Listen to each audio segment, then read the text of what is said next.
सुना है बहुत बड़ी मथुरा नगरी है। भगवान श्री कृष्ण जी ने कहा अरे नहीं नहीं, हम मथुरा नगरी देखने के लिए नहीं जा सकते क्योंकि बाबा साथ आए हुए हैं। सभी कहने लगे अरे कान्हा, हम कौन सा रोज रोज जाते हैं, चलो ना बाबा से चलकर अनुमति ले लो और हमें मथुरा नगरी दिखा दो।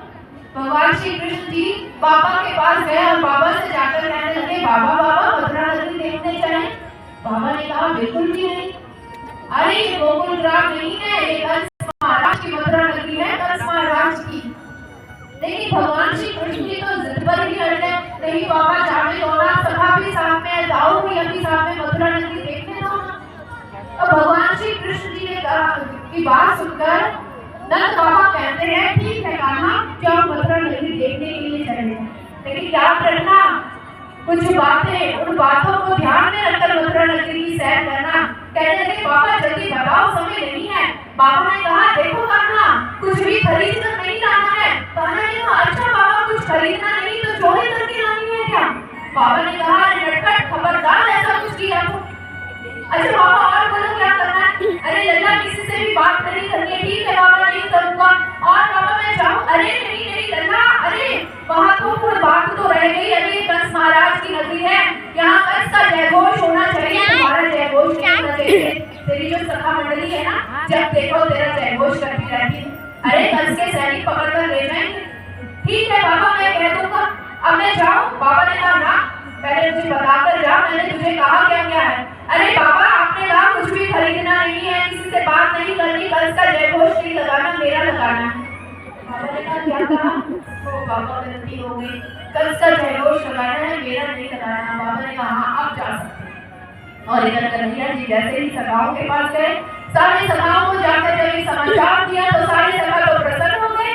अरे बाप कंस की हम मथुरा नगरी देखेंगे, हम भी मथुरा नगरी में घूमेंगे, बड़ा आनंद आएगा।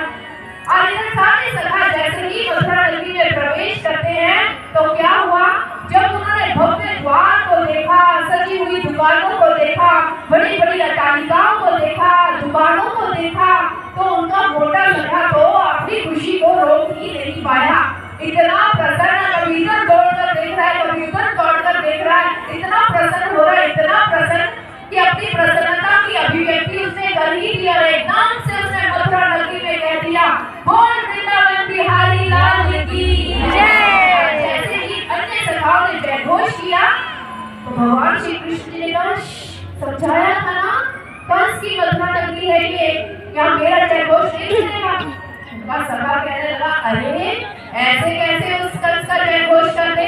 अरे तुम्हारे कारण मथुरा नगरी देख रहे हैं, जिसके कारण देख रहे हैं जयघोष भी तो उसका ही करेंगे, बोल वृंदावन बिहारी लाल की जय। तभी एक सैनिक आ गया, उसने कहा अरे भाई तुम ये किसका जयघोष करा रहे हो? जानते नहीं ये कंस महाराज की मथुरा नगरी है, कंस महाराज की, इसलिए सब मिलकर बोलेंगे कंस महाराज की। पहले मुझे आप ये बता दीजिए कि आपने कृष्ण की टोली में सम्मिलित होकर मथुरा नगरी देखनी है या सैनिक बनकर मथुरा नगरी देखनी? सैनिक बनकर किसी से देखनी है? कोई नहीं। और कान्हा के सखा बनकर किसे देखनी है? बोल वृंदावन बिहारी लाल की जय।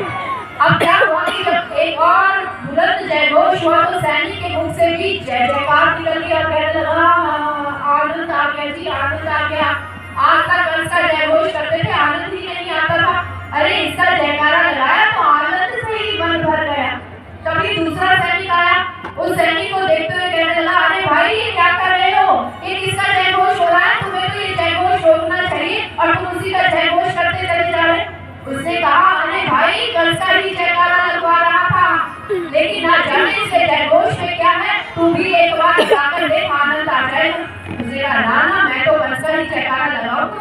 उसने कहा नहीं भाई कोई नहीं बोलेगा, मुझे पक्का विश्वास है कोई नहीं बोलेगा। उस समय भी कोई नहीं बोला था और मैंने इसकी जयकारा लगा दिया तो मुझे आनंद आ गया। उसने कहा ना अरे तेरी बात में मैं कैसे विश्वास करूं? उसने कहा चल करके देख ले। उस सैनिक दूसरे सैनिक ने कहा बोलो कंस महाराज की